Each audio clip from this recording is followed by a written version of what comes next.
Demà dissabte, 25 d'agost, Moixent celebra un dels dies més importants de les seues festes, la festivitat al Santíssim Crist del Mont Calvari. Al voltant de les 12 del migdia arribava la comitiva de festers a l'església de la localitat. Elles, vestides de valencianes i moixentines, entraven al temple del braç del fester corresponent. A l'acte no va faltar ningú. L'equip de govern i els familiars completaven la llarga cua de la comitiva, que acabava amb la banda de música encarregada d'amenitzar la festa. A les 12 en punt i després de la revolta de campaners es va iniciar la missa. El temple estava replet de gent, ja que els veïns de la localitat tampoc es van voler perdre esta celebració en la que tant la Regina de Moixent com la de València van participar amb una lectura religiosa. Més tard, poc abans de les 8 de la vesprada, els moixentins van reprendre la festivitat amb la processó de la pujada del Crist a l'ermita del Calvari. Festers i festeres arribaven a les portes de l'església acompanyats per l'alcalde i la resta d'autoritats. En esta ocasió, la plaça tornava a estar repleta de gent, ja que cap moixentí va faltar a l'acte més important en honor al seu Crist. De nou, elles vestides amb l'indumentària corresponent, anaven acompanyades dels festers, vestits de traje. A les 8 de la vesprada, finalment, eixia de l'església el Crist del Mont Calvari i s'iniciava la processó encapçalada pels veïns, darrere dels quals anaven les festeres seguides de la Regina de València i de la de Moixent, el Crist i les autoritats. La banda de música va ser l'encarregada de marcar el pas i tancar la desfilada, que va acabar just a temps per a que tots pogueren disfrutar de les paelles.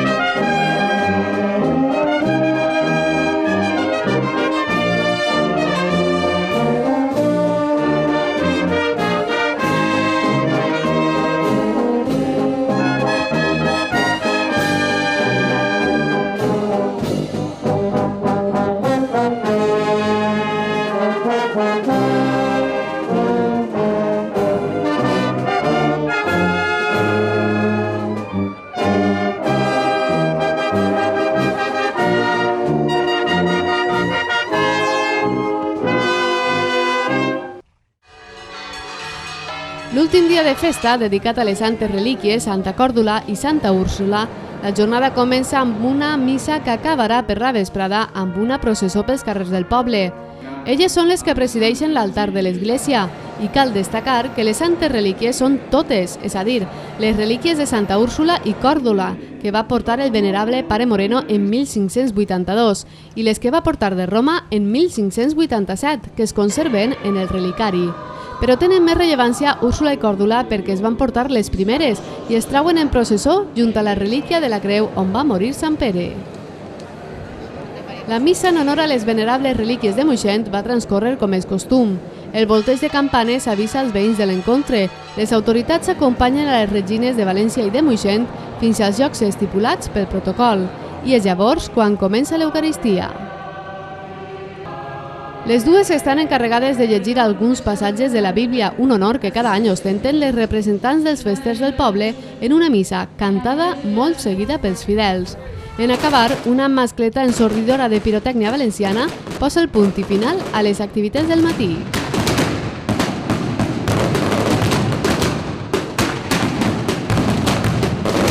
I la vesprada del diumenge, l'acte més esperat no podia ser altre que la processó en honor a les patrones, on destaquem l'alta participació de veïns i de convidats.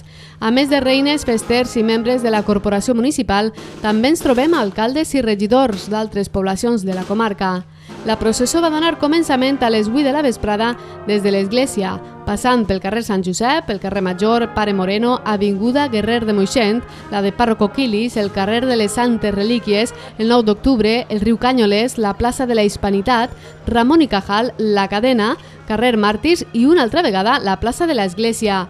I no ens podem oblidar de la parada i la visita de les imatges a la capella del convent, un dels moments més emotius amb els càntics del cor i la música de l'himne d'Espanya per part de la banda del poble.